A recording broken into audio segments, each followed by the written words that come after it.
Hello, so let's see the question. So, question is given कि particle is acted upon by a force of constant magnitude, which is always perpendicular to the velocity of the particle. The motion of the particle takes place in a plane. It follows that. So, option number A में given है, its velocity is constant. B में given है, its acceleration is constant. C में given है, its kinetic energy is constant. And D में given है कि it moves in circular paths. ठीक है. सो क्वेश्चन को समझने के पहले हम की कॉन्सेप्ट डिस्कस करें. सो इस क्वेश्चन का की कॉन्सेप्ट हो जाएगा uniform of circular motion. Uniform circular motion. ठीक है. नाउ यूनिफॉर्म सर्कुलर मोशन में क्या होता है कि लेट्स से एक पार्टिकल सर्कुलर मोशन कर रहा है. ठीक है. Let's say this is a particle जिसका मास है m. This is the centre of the circular path जिसका रेडियस है r. ठीक है. तो क्या होता है लेट्स से कि एट एन इंस्टेंट इसका जो वेलोसिटी है. ठीक है. ना यूनिफॉर्म सर्कुलर मोशन में वेलोसिटी कांस्टेंट रहता है. ठीक है. That is v. सो क्या होता है कि एक centripetal force acts towards the centre of the circular motion. ठीक है. That is F C. Okay.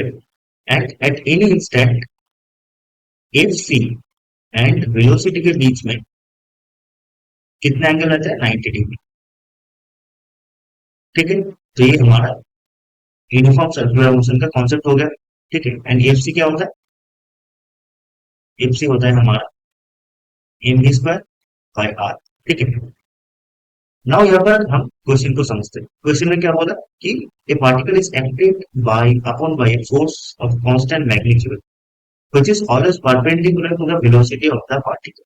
ठीक है. सो यहाँ पर मान लेते हैं कि दिस इज द पार्टिकल. ठीक है. इसका वेलोसिटी v है एंड एक फोर्स एक्ट कर रहा है कांस्टेंट फोर्स. ठीक है. Perpendicular to the velocity. ठीक है. ये तो ये परपेंडिकुलर है. तो क्या होगा कि ये पार्टिकल थोड़ा बेंड हो जाएगा. ठीक है.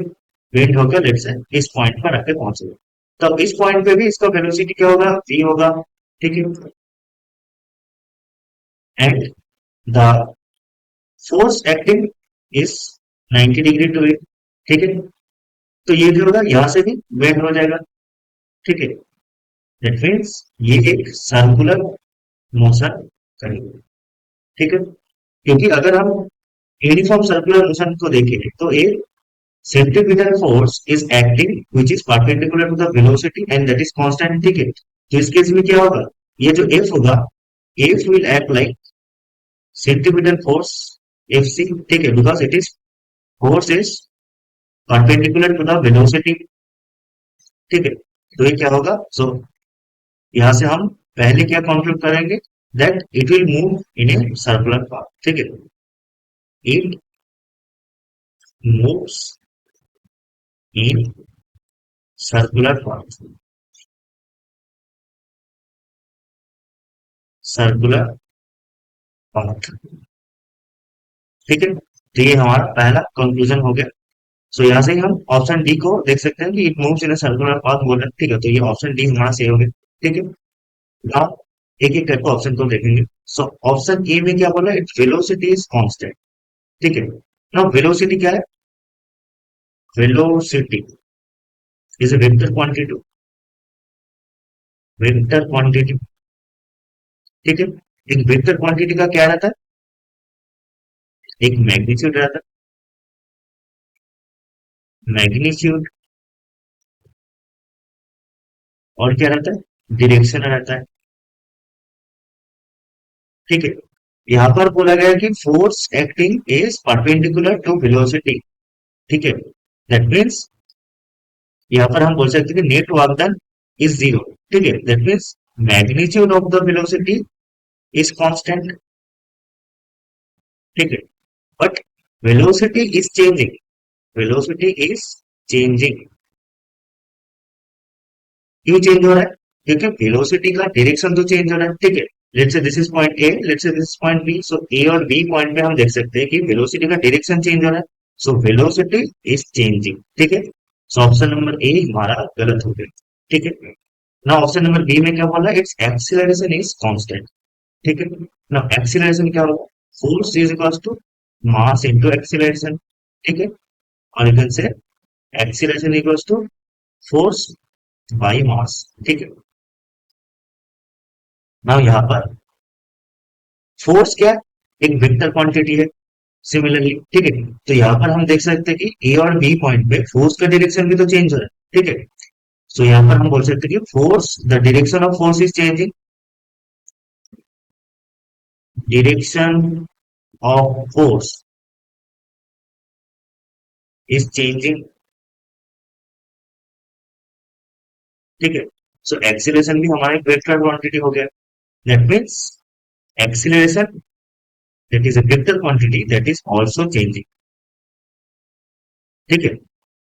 मैग्नीट्यूड सेम रहेगा पर डायरेक्शन चेंज होगा। सो हम बोल सकते हैं कि the vector and acceleration is changing, ठीक है। सो ऑप्शन नंबर बी हमारा गलत। सी क्या बोला, काइनेटिक एनर्जी इज कांस्टेंट, ठीक है। तो हमने एक चीज कंक्लूड कर लिया कि velocity of magnitude of the velocity is constant, ठीक, क्योंकि force is acting perpendicular to the velocity, okay. And kinetic energy क्या होता है, काइनेटिक एनर्जी स्केलर टर्म होता है, क्या होता है, half of M V square, ठीक है। This is a scalar term,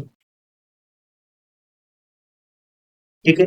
अगर वेलोसिटी कांस्टेंट रहेगा, magnitude of the velocity constant रहेगा, दैट मींस काइनेटिक एनर्जी भी कांस्टेंट रहेगा, ठीक है। ये kinetic energy depending on mass and velocity, mass तो कांस्टेंट रहेगा, velocity magnitude of the velocity भी कांस्टेंट रहेगा, ठीक है। इसको हम half of M magnitude of V square लिखेंगे तो ज्यादा करेक्ट रहेगा, ठीक है।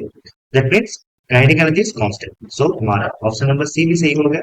सो इस क्वेश्चन का सही ऑप्शन क्या होगा, option C and option D, ठीक है। Hope you understand it, best of luck.